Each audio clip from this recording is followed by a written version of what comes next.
Assalamualaikum warahmatullahi wabarakatuh dan selamat sejahtera. Bertemu kita lagi pada sesi pembelajaran pada kali ini. Okey, untuk minggu ni kita akan masuk topik kedua iaitu bab 2 pembangunan produk. Okey, hari ini kita akan pergi kepada subtopik yang pertama iaitu 2.1 penghasilan produk. 2.1.1 iaitu menyatakan produk yang hendak dihasilkan berdasarkan dua perkara iaitu kajian keperluan pelanggan dan yang kedua project brief. Okey, untuk makluman anda juga, slide ini disediakan oleh Puan Rozana Mustafa. Untuk bab ini, kita akan pergi kepada penghasilan produk. Okey, bab ni awak akan hasilkan satu produk. Okey, penghasilan produk. Apa itu penghasilan produk? Penghasilan produk ialah, okey, awak boleh lihat dekat sini.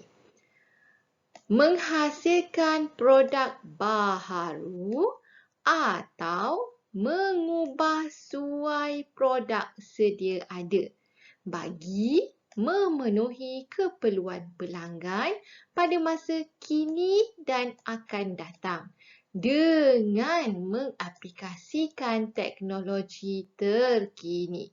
So, itu ialah maksud penghasilan produk.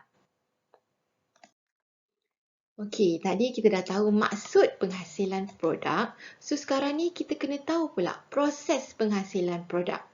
Okey, proses penghasilan produk perlu dirancang dengan teliti dan sistematik dari peringkat permulaan sehingga ke peringkat penghasilan produk.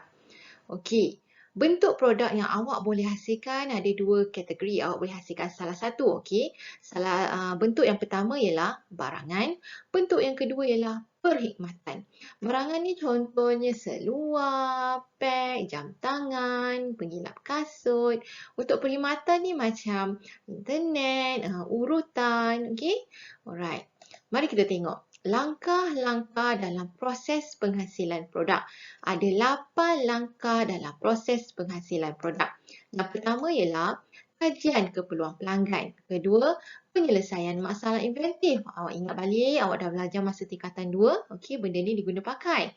Ketiga ialah project brief. Keempat ialah penjanaan idea. Kelima ialah lakaran idea. Keenam ialah penghasilan model. Ketujuh ialah pengujian dan penambahbaikan. Dan yang terakhir sekali, pendokumentasian. So, ini adalah 8 langkah dalam proses penghasilan produk.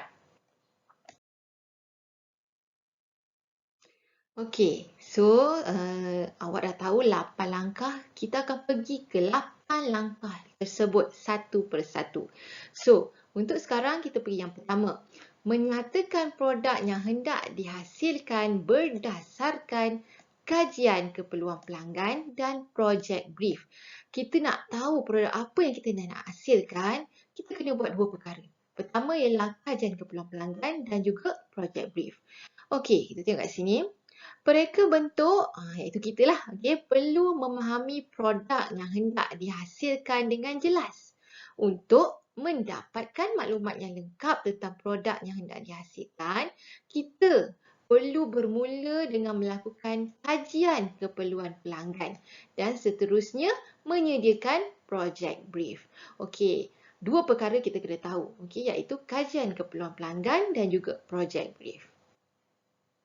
Okey, kita akan lihat kepada perkara yang pertama iaitu kajian keperluan pelanggan. Okey, mari kita tengok. Kajian keperluan pelanggan perlu dijalankan untuk memastikan idea reka bentuk produk yang akan dihasilkan memenuhi keperluan dan kehendak pelanggan. Kajian keperluan pelanggan ni macam soal CD. Okey? Kajian keperluan pelanggan yang baik dapat membantu pereka bentuk meyakinkan pelanggan untuk menggunakan produk yang akan dihasilkan. Okey, dalam kajian keperluan pelanggan ni ada 3 kriteria penting yang awak kena tahu, iaitu maklumat pelanggan, latar belakang produk dan juga penambahbaikan. Okey, kita pergi satu-satu. Okey, kita pergi pada kriteria yang pertama iaitu maklumat pelanggan. Apa yang ada dalam maklumat pelanggan?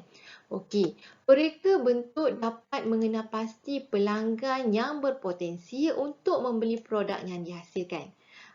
Maklumat lengkap ada dalam kajian keperluan pelanggan tu seperti jantina, umur, pekerjaan, latar belakang, ekonomi, membolehkan mereka bentuk menghasilkan produk yang tepat dengan kumpulan sasaran. So, awak dah tahu latar belakang pelanggan, so senang awak mencipta produk yang memenuhi keperluan pelanggan. Okey, kriteria yang kedua ialah latar belakang produk. Lazimnya, pelanggan akan menitik beratkan beberapa faktor sebelum membeli sesuatu. Macam awak, sebelum awak beli sesuatu, mesti awak tengok harga dia, jenama dia, kebaikan dia, pengeluar dia siapa. Sama juga macam produk yang awak nakkan buat sekarang. Okey? Okey, seterusnya kriteria yang ketiga iaitu penambahbaikan. Okey, pereka bentuk juga boleh melakukan penambahbaikan dengan mengenal pasti pandangan pelanggan dari beberapa aspek. So, dalam borang tu ada ruangan penambahbaikan. So, pelanggan boleh isi apa cadangan-cadangan yang boleh diletakkan di situ. Contohnya, reka bentuk produk, nak buat penambahbaikan pada reka bentuk produk, perkhidmatan selepas digunakan, pelanggan, pesaing, kelemahan produk sedia ada di pasaran dan harapan pelanggan setelah penambahbaikan dilakukan kepada produk. So, ketiga kriteria inilah yang terdapat dalam kajian keperluan pelanggan. Okey, seterusnya inilah contoh borang kajian keperluan pelanggan yang telah dilengkapkan sebelum menghasilkan produk. Contoh produk yang nak dihasilkan ialah pengilap kasut magic. So, ini adalah contoh borang kajian keperluan pelanggan. Okey, ini dah lengkap, dah diisi lah. Dah bagi pada pelanggan, so dia dah isi. Mari kita tengok ada kriteria, 3 kriteria tadi betul, iaitu maklumat pelanggan, latar belakang produk, dan juga penambahbaikan. Okey, yang bahagian D ni ialah extra. Lain-lainlah maklumat kalau diperlukan. Okey, tadi kita dah ingat balik tadi. Okey, ada 8 langkah proses menghasilkan produk. So, kita dah pergi langkah pertama iaitu kajian keperluan pelanggan.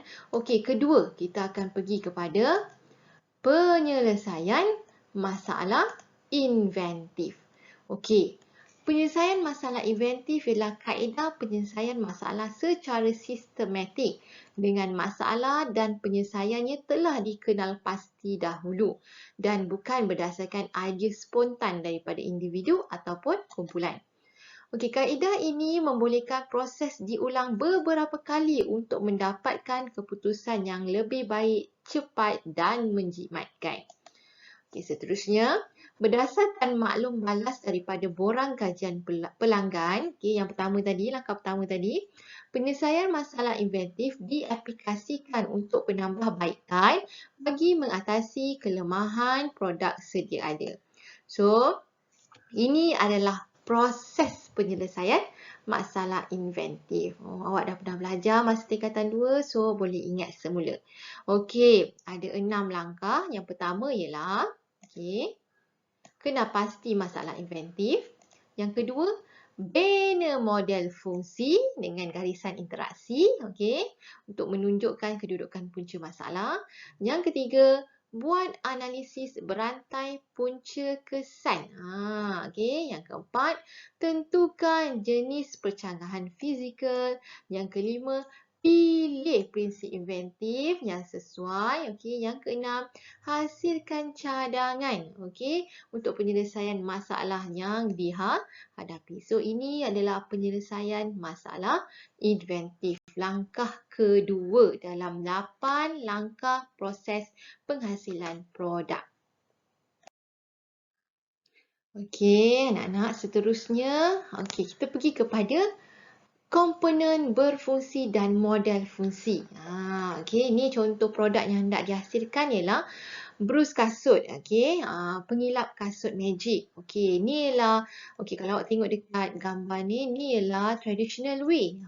Cara tradisional, okey, guna brus kasut untuk mengilap kasut awak.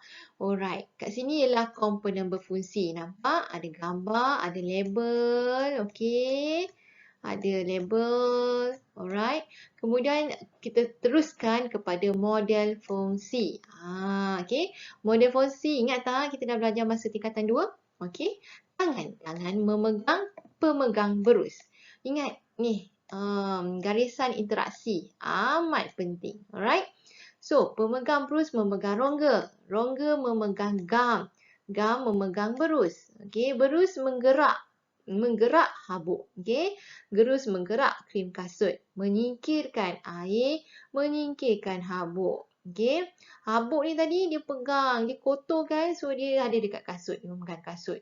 Dan kasut dipegang oleh tangan. So, ini ialah model fungsi yang menunjukkan bagaimana berus kasut ini berfungsi. Okey. So, 8, ingat balik 8 langkah proses penghasilan produk tu, 8 awak kena buat untuk tahun inilah. Okey, untuk pembelajaran ini.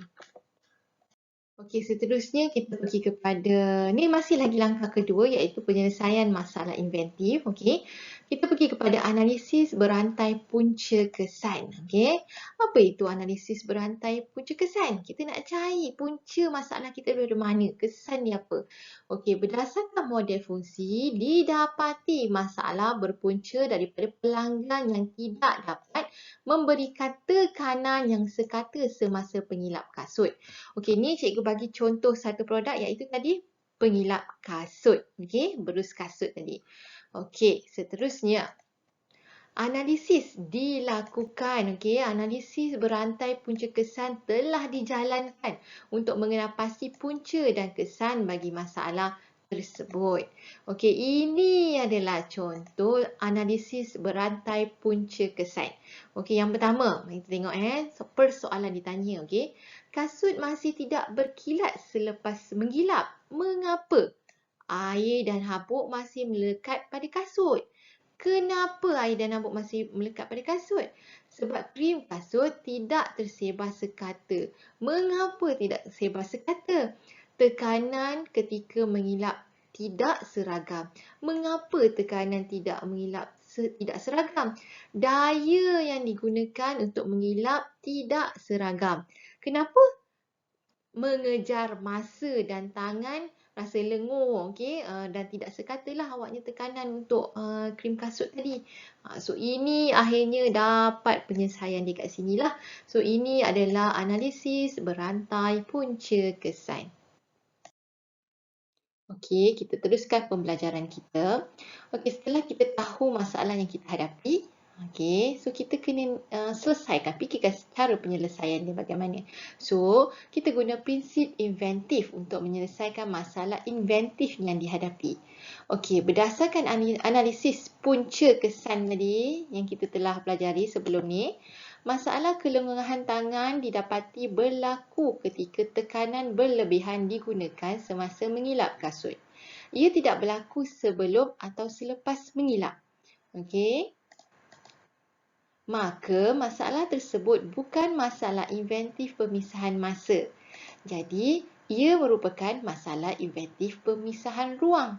Kerana masalah kelenguhan tangan dan tekanan berus tidak sekata berlaku pada masanya sama. Oleh itu, kaedah penyelesaian masalah inventif secara pemisahan ruang dipilih. Ingat semula masa tingkatan 2, kita ada belajar prinsip inventif untuk kaedah pemisahan ruang. Ada 7. So, yang paling sesuai untuk masalah yang kita hadapi ni ialah, satu ialah pengantaraan, intermediary. Kedua ialah tidak simetri, asimetri. Okey, kat sini ada penerangan konsep dan juga adakah konsep ini menyelesaikan masalah tekanan tersebut. Mari kita tengok prinsip inventif yang pertama, iaitu pengantaraan. Okey, bagi prinsip inventif pengantaraan, okey, penerangan konsep. Dia memperkenalkan komponen baharu untuk membantu pelanggan. Okey, bagaimana? Adakah prinsip ini menyelesaikan masalah tekanan berus tidak sekata tadi? Mari kita tengok. Komponen baru mestilah boleh memberus secara berputar dan mempunyai laju yang seragam. Kedua, maka komponen baru tersebut ialah motor berkuasa elektrik yang dipasang pada berus yang berputar. Okey, ini ialah contoh untuk prinsip inventif yang pertama, okey, iaitu pengantaraan. Okey, mari kita tengok ialah prinsip inventif yang kedua iaitu tidak simetri. Okey, penerangan konsep untuk tidak simetri. Mengubah bentuk kepada simetri atau tidak simetri. Okey, adakah prinsip ini membantu menyelesaikan masalah tekanan berus tidak sekata? Mari kita tengok. Komponen yang mempunyai reka bentuk bulat dan simetri akan berputar dengan seragam dan stabil. Maka, reka bentuk berus yang baru adalah bulat dan simetri. Tadi kan sebelum ni kita tengok gambar yang pertama tadi ialah bentuk berus panjang kan, lonjong, okey. So, ni kita tukarkan kepada bentuk bulat. Bila bentuk bulat dia berputar dengan seragam dan juga sekata. Okey. Okay, seterusnya kita pergi kepada, kan ada 8 langkah proses penghasilan produk. Kita pergi kepada langkah yang ketiga. Okey, apa itu langkah ketiga? Iaitu project brief. Okey, apa itu project brief? Project brief ialah proses perbincangan awal antara pengurus projek dengan pelanggan yang turut dihadiri oleh pereka bentuk. So, itu ialah project brief. Pereka bentuk berperanan menterjemahkan idea reka bentuk produk daripada pelanggan kepada bentuk lakaran atau contingan. Okey, seterusnya, berikut adalah proses project brief adalah seperti berikut. Pertama, okey, dekat sini penyelesaian masalah inventif. Kedua ialah project brief. Okey, nampak ni lakaran daripada bincang bersama-sama dengan pereka bentuk akan membuat lakaran ataupun contingan. Bagaimana pelanggan nak. Okey, dan akhir sekali inilah lakaran akhir. Ini semua awak kena buat nanti untuk projek awak. So, ini adalah project brief. Okey, ini adalah contoh borang project brief yang telah dilengkapkan. So, tadi kita dah tahu project brief tu ialah perbincangan awal antara pelanggan dengan pengurus projek dan juga pereka bentuk. So, segala perbincangan tu tadi telah ditulis, diisi dalam borang project brief. So, kat sini ada 8 maklumat penting dalam project brief. Yang pertama ialah fungsi, kedua ialah persembahan, ketiga ialah tujuan pasaran, keempat ialah kuantiti, kelima ialah style atau gaya, keenam ialah kualiti, ketujuh ialah anggaran kos seunit dan ke-8 ialah jangka masa. So, ini ialah 8 perkara yang perlu ada dalam borang project brief. So, bila dah lengkap dengan maklumat-maklumat itu tadi, borang project brief ni, okey, kita boleh ringkaskan. Okey, maklumat perlu disaring. Teringkaskan. Pilih mana yang penting, memudahkan pengurus projek dan pereka bentuk untuk menjalankan tugas masing-masing. So, kita keluarkan mana yang penting sahaja melalui borang project brief ni. Kita jadikan dia, tunjukkan dia dalam bentuk jadual bermaklumat. Okey, jadual bermaklumat. So, ini adalah contoh jadual bermaklumat. Okey, sama juga ada 8 perkara macam tadi. Cuma kita ringkaskan dia. Okey. Okey, seterusnya kita pergi kepada aplikasi project brief. So, tadi kita ada borang project brief. Lepas tu kita ada jadual bermaklumat. Dan ketiga, borang aplikasi project brief dalam bentuk jadual. Okey, apa beza dia? Okey, untuk aplikasi project brief ini, untuk aplikasi project brief, dia adalah dalam bentuk lakaran. Okey, dia melibatkan lakaran produk. Menggunakan prinsip dan elemen reka bentuk serta idea inovasi. So, mari kita tengok contoh aplikasi project brief. Nampak ni? Okay. Kat sini adalah contoh aplikasi, borang aplikasi project brief. Maksudnya, awak masukkan lakaran, masukkan idea, inovasi yang telah dilakukan di dalam aplikasi project brief. So, kat sini dia ada 7 perkara. Yang pertama ialah tajuk projek. Kedua ialah gambaran keseluruhan projek. Ketiga ialah reka bentuk produk. Keempat ialah perancangan, penerangan mengenai pengurusan projek. Kelima ialah analisis, kajian reka bentuk produk dan juga pasaran.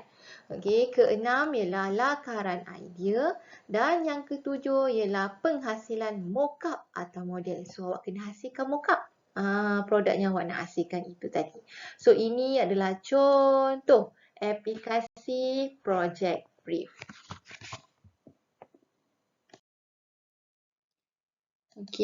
So sebelum cikgu tamatkan sesi ini, ini adalah link untuk awak membuat quizing. So tolong type semula ataupun klik di description YouTube, dan awak jawab quizing ini untuk pemahaman awak lah, tahap pemahaman awak untuk sesi pembelajaran pada kali ini. So diharap kita bertemu lagi untuk sesi seterusnya. Selamat belajar dan selamat membuat tugasan, nota dan juga modul. Assalamualaikum warahmatullahi wabarakatuh.